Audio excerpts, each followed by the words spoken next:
So sacrifice, I mean, you think about sacrifice as, something arduous. It's such an arduous task to take out things that we love, things that we are just really addicted to, or the comfort things, right? But when we really a sacrifice is not something we should do once a year or New Year's resolution. Sacrifice is really the daily activity. What do I do today that was better than yesterday? What can I do to eliminate some of these things that I know are not well for me? If it can be my opinion that it's myth, but if I look up the science, I gather the data, I realize that this is indisputable data that says if I eliminate these things, this is what's going to happen to my biology. Mm-hmm. Scientists have decades of publications that we can research with regard to that. And so it's not like we have to all at once, which would be wise if we go through our kitchen, go through our pantry, our refrigerator, and get rid of all the things that are not well for us. But we can also do that with a continuous state of sacrificial things as we grow into that. Mm-hmm. It's well for us to graduate into those things. And so gradually, as we're ready and as we're motivated to do that, when we were talking earlier about what motivated me on this mission of helping to bring the message of health and wellness for the next generations to come, which was the message of our ancestors. Mm-hmm. And we are retelling that same message in a way that this generation can understand it, using the technology of today that validates those things, that takes it from myth back to the consciousness of our humanity, so that we can re-implement those things and be a peaceful and a healthy and a wealthy society as a result. And so, when we make those daily sacrifices, it really does help us to create a more healthy living environment for our homes. It gives other people in our homes and in our businesses and in our daily environments the permission to do it for themselves, because when they see those biological and physiological changes in us and the character changes in us, because it changes how we react, it changes how we receive information, it changes how we sleep, so it changes how we wake up, it changes how we interact with our community and in our environment. And so when we do those things and it's well for us, and people go, wait a minute, I've known you for 15 years. What have you done different? Yeah. Why are you reverse aging? Right. Why are you so perky today? You're pretty irritable on Tuesdays. What is it about your Tuesday today that's different than your Tuesdays prior? And it's just those daily sacrifices. We become a martyr daily to ourselves, because those aren't comfortable changes. Those are changes that I might be really addicted to those sugars or those salts or those nighttime caps or whatever it is that I need for my comfort or for my peace or for my numbing things. And as I rid of those things, it's a temporary discomfort for myself, and it's a long-term pleasure for myself and those around me. Absolutely. But not just in how I'm feeling about it, but how people are seeing the material expression of that. And the science shows that at the level of the genetics, that's happening long before it happens materially. Yeah. So when we stick to something and we think, oh, it's not working, if we looked at our genome and see the number of things we've just rewritten, the number of things you just prevented from expressing 2 years from now, there are illnesses that I can see in your genome that in the messenger RNA that say you may have a certain thing that's going to express itself in 6 months, and I can turn that off. That's right. And I can make sure that never expresses for you. So you may never see those physical expressions at the level of the impact that's really happening within your biology, but over time you are experiencing the benefits of it. Absolutely. Well, and let me give you a practical story of that. When I was in high school, I played basketball, and my basketball coach took us aside. So as a freshman, I was 15. Yeah. And she basically said, especially everyone who's on this team, you are not allowed to drink soda. If I see you drinking soda, not just on the bus to our games or during practice or whatever, if I find you in the lunchroom at lunch drinking soda, you're off the team. I mean, she put a line in the sand, and she said, soda dehydrates you.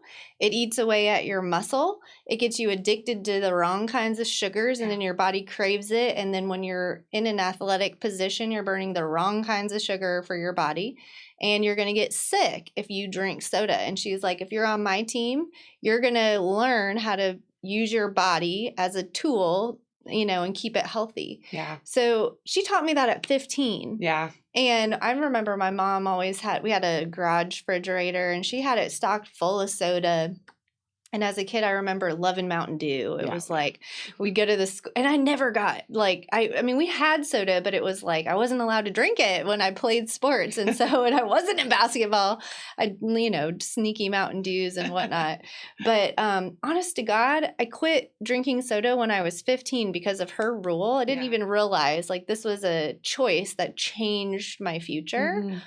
Because just by eliminating that really super sugary drink that's highly addictive, and people literally drink soda more than they drink water today. Yeah. I mean, 90% of all diseases are literally dehydration. Mm-hmm. Like, we're so dehydrated, our bodies don't know what to do. It has served me so well to not have that. Now, my kids think I'm lame because I don't have soda in my fridge now.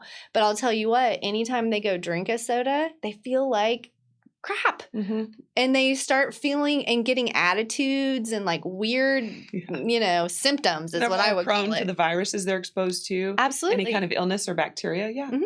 And so to me, it was hey, I didn't know this was a good choice at 15. Everybody in my world was drinking soda. Everybody still in my world drinks soda.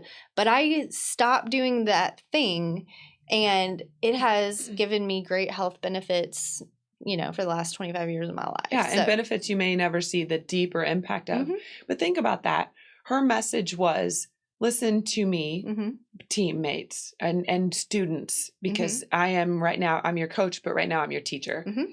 So let me tell you something that's wise for you that I know the science behind. I know the biological impact that this is having on your body, and I need you at your optimal state. Mm-hmm. And so I understand that you, at your level of consciousness, at your level of understanding, at your level of experience or exposure to this kind of data, may not understand what I'm saying. It's going to be a sacrifice. Right. Yeah. But for you, it might be myth. Right. You might think, I'm crazy. Oh, what's one soda going to do? And what she says is, I need you to have faith enough to follow through with this for me, because it's going to be well for you. Right. What was the whole message of Yeshua? When he couldn't prove those things at the level of technology or validate the message of what's healthy and well for you. But so we're not talking about a religious figure. We are talking historical. This man walked the earth and had a message for humanity. Choose life. That's exactly choose life. And this is well for you. And I know that at your level, the masses, you don't understand why you think this way, eat this way, right thinking, do well by your neighbor, do well for yourself, do well eating, right water, right exposures. All of those things are good for your biology. This is an instruction manual for life. Yeah. So follow these things. I cannot show you by telling you because you've not had that level of experience.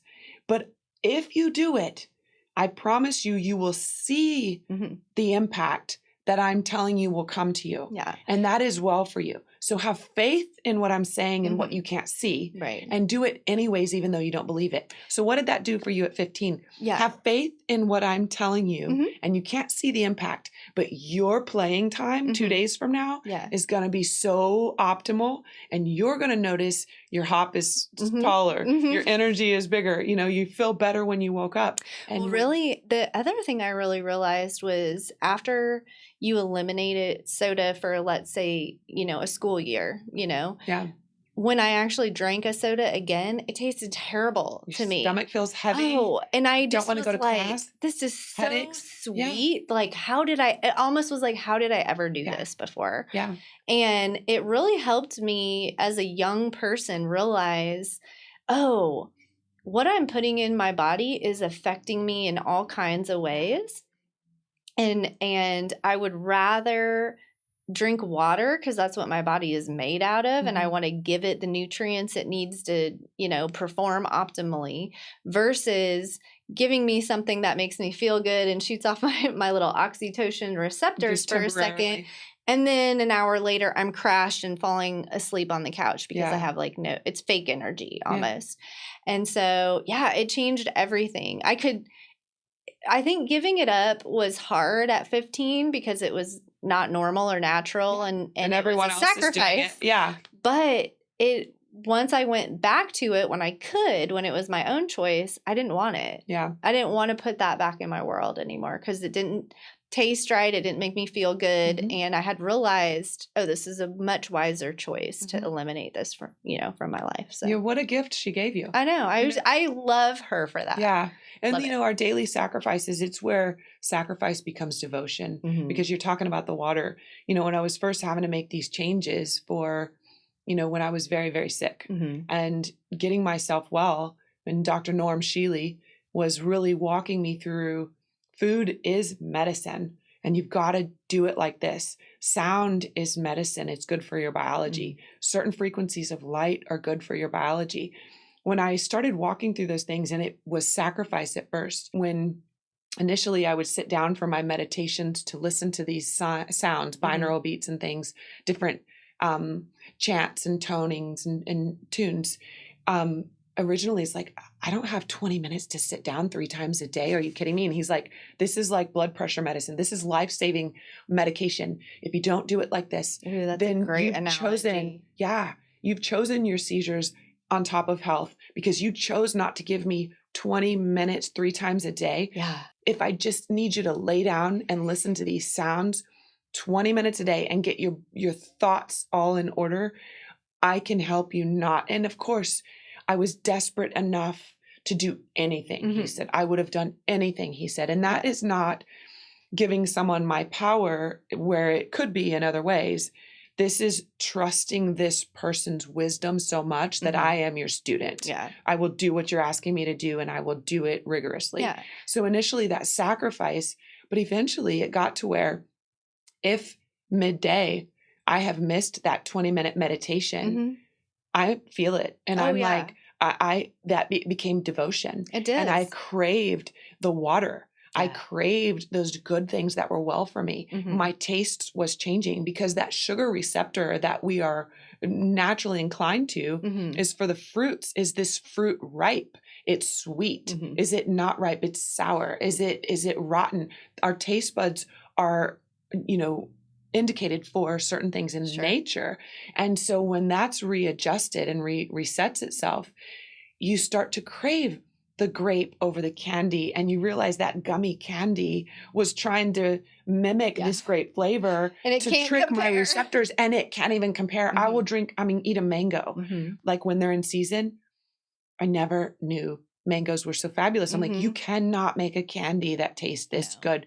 But the kids have no idea because if they eat a Hershey's bar and then they eat a mango, the mango's sour. Yeah. So it offsets that. But anyway, where sacrifice genuinely becomes devotion. Yeah. Where you get far enough into it that you crave those things that are well for you. I want to wake up early enough to make sure I get my meditation in. I will schedule my meetings around my meditations. That's right. I will eat in a certain way. If I'm going to meet with certain state or local leaders on a particular day, and I'm doing good with my eating, I'm doing good with my water and my thoughts, but 3 days before a meeting that's really, really important, where I need to hear resolution on behalf of whatever it is we're bringing to the table. If it's a board meeting or if it's something for my husband or something for any one of the companies that we're working with or in, and I need resolution for some problems that they've been having or answers to questions.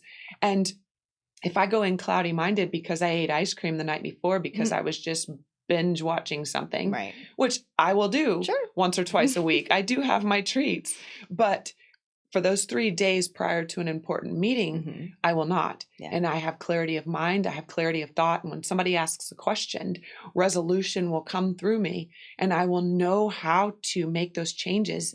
I'll know just like a blueprint. Yeah. But if I've eaten bad or if I've not done well or not met my meditation markers like medication, then I'm not at my optimal state, like your coach taught you. Yeah. And we all do it. It's like, I remember one book I read, this lady was telling a similar story. She was like, I'm allergic to eggs, but I love them. And this one particular day, I was just like in a kind of mood and I'm like, I want to eat eggs, and like she paid for it later. Right. Yeah. And we do this all the time. It's like, we want to be comfortable. We want to fill ourselves up with something, but a lot of times it's the place of sacrifice where we just wait or we lay it down or we don't just try to fill. We just try to be. Yeah. That is, where the beauty of the ritual comes in, or the beauty of the sacrifice becomes what your heart wants to do, not a duty or a chore or even a I don't know. When I learned how to rest and pray and meditate, I was so taught by this culture, hustle, hustle, hustle, like wake up and hustle.